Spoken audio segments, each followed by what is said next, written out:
नमस्कार सभी मित्रों को स्वागत है आपका एक बार फिर से आपके अपने चैनल स्टडी विद पीके में। दोस्तों, आज की इस वीडियो में एक विशेष अपडेट है। अपडेट किसको लेकर है? HKRN, यानी कि HKRN के थ्रू जिनको क्या है, हरियाणा गवर्नमेंट क्या है जॉब सिक्योरिटी देने जा रही थी, यानी कि 60 साल तक आपके रिटायरमेंट तक क्या है आपको जॉब सिक्योरिटी देने जा रही थी, उसको लेकर एक विशेष अपडेट है। अपडेट क्या है दोस्तों, उसमें देख लेते हैं। जैसे कि सबसे पहले मैं आपको बताना चाहूँगा, आप सभी को पता है कि हरियाणा विधानसभा के जो चुनाव है 1 अक्टूबर को होने को क्या निश्चित हो चुके हैं।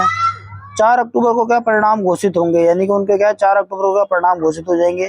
जैसा कि आप सभी को पता है क्या आचार संहिता, यानी कि आचार संहिता क्या है लग चुकी है।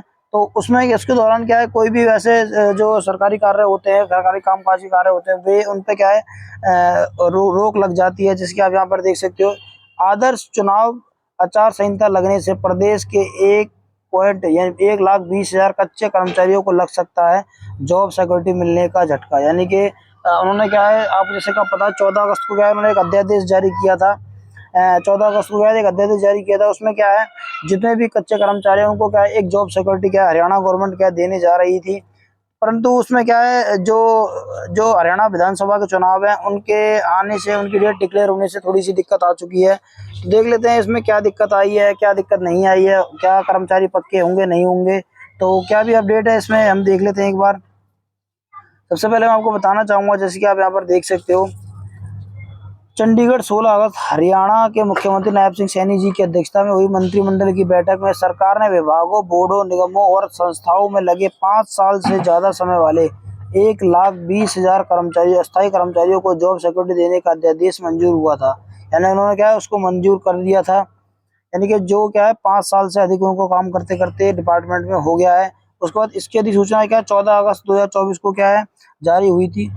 अगले दिन 15 अगस्त को छुट्टी थी, यानी कि अगले दिन 15 अगस्त को क्या है छुट्टी थी, क्योंकि स्वतंत्रता दिवस था। फिर 16 अगस्त शाम को क्या है आदर्श चुनाव आचार संहिता लागू हो गई, जिस वजह से अब 1,20,000 कच्चे कर्मचारियों को जॉब सिक्योरिटी मिलना मुश्किल है। इसके 2 कारण है। पहला कारण है कि अध्यादेश को कैसे लागू किया जाना था, उसके निर्देश जारी होने थे, यह अभी जारी नहीं हुए थे। और अब तक, यानी कि और अब अगर जारी करने होंगे, यानी कि और अगर अब उन्हें जारी करना होगा, यानी कि जारी नहीं हुए थे और अब जारी करने होंगे तो पहले भारत निर्वाचन आयोग से क्या अनुमति लेनी होगी। इतनी जल्दी यह अनुमति मिलना मुश्किल होता है। दूसरा कारण यह है कि आदर्श चुनाव आचार संहिता लागू होने के बाद सामान्य तौर पर संबंधित अफसर इस तरह के आदेश जारी नहीं करते हैं। वर्ष 2014 में तत्कालीन मुख्यमंत्री भूपेंद्र सिंह हुड्डा जी की सरकार ने जून 2014 में रेगुलराइजेशन पॉलिसी जारी कर दी थी, ताकि समय रहते संबंधित अफसर संबंधित पात्र कर्मचारियों को रेगुलर करने का आदेश पारित कर। इसके बावजूद कुछ विभागों में, यानी कि उन्होंने क्लियर दे रखा है, कुछ विभागों में अधिकारियों ने आदर्श चुनाव आचार संहिता लागू होने की तिथि तक भी आदेश जारी नहीं किए थे। यानी कि उन्होंने क्या बहाना ढूंढ लिया था आचार संहिता का।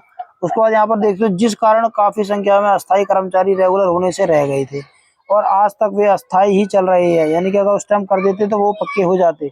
मगर मुख्यमंत्री नायब सिंह सैनी सरकार ने जॉब सिक्योरिटी देने के जो अध्यादेश जारी किया था, 14 अगस्त को जारी हुआ था। 2014 के मुकाबले 2 महीने देरी से अध्यादेश जारी हुआ, तो इसका लाभ मिलना बेहद मुश्किल है। फिर भी अगर प्रदेश सरकार चुनाव आयोग से अनुमति ले ले, यानी कि चुनाव आयोग से क्या है इसके लिए अनुमति लेनी पड़ती है कि हमें इसका क्या है जो अध्यादेश जारी किया था इसको क्या है अमल में लाना है, और अधिकारियों को तुरंत आदेश लागू करने के लिए कहे तो बात अलग है। आदर्श चुनाव संहिता, यानी कि आदर्श आचार ये मतलब आदर्श चुनाव आचार संहिता लागू होने के कारण सरकारी कॉलेजों में कार्यरत एक्सटेंशन लेक्चर्स को जॉब सिक्योरिटी देने का जो अध्यादेश 17 अगस्त को होने वाला मंत्रिमंडल की बैठक में लाया जाना था, अब वह नहीं लाया जा सकेगा। इसलिए उनके लिए कोई एक्ट नहीं बन पाएगा, क्योंकि एक्सटेंशन लेक्चर के लिए एक्ट नहीं बना पाएगा।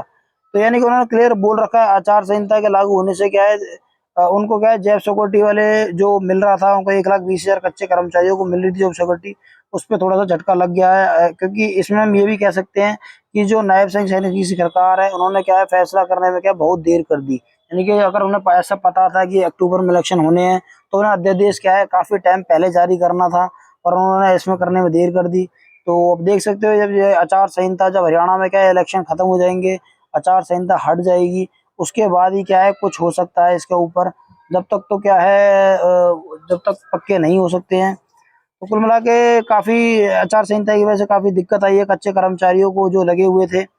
यहाँ पर देखो एक्सटेंशन लेक्चर्स की जॉब सिक्योरिटी का अध्यादेश अब मंत्रिमंडल से नहीं हो पाएगा मंजूर, यानी कि जो एक्सटेंशन लेक्चर्स थे उनको भी जॉब सिक्योरिटी देने की सोच रही थी गवर्नमेंट, तो वो भी अब नहीं हो पाएगा। और 2014 में तत्कालीन कांग्रेस सरकार ने जून में जारी की थी रेगुलाइजेशन पॉलिसी। तो कुल मिला के क्या है, आचार संहिता की वजह से, जो चुनाव की आचार संहिता है उसकी वजह से क्या है, इसमें काफी देरी हो जाएगी। जो कच्चे कर्मचारियों को जॉब सिक्योरिटी मिल रही थी वह नहीं मिल पाएगी। तो इस वीडियो में यही अपडेट थी दोस्तों। ऐसी और भी अपडेट देखने के लिए मेरे चैनल को सब्सक्राइब कर लेना। तो दोस्तों मिलते हैं नेक्स्ट वीडियो में, तब तक के लिए जय हिंद, जय भारत, जय हरियाणा दोस्तों।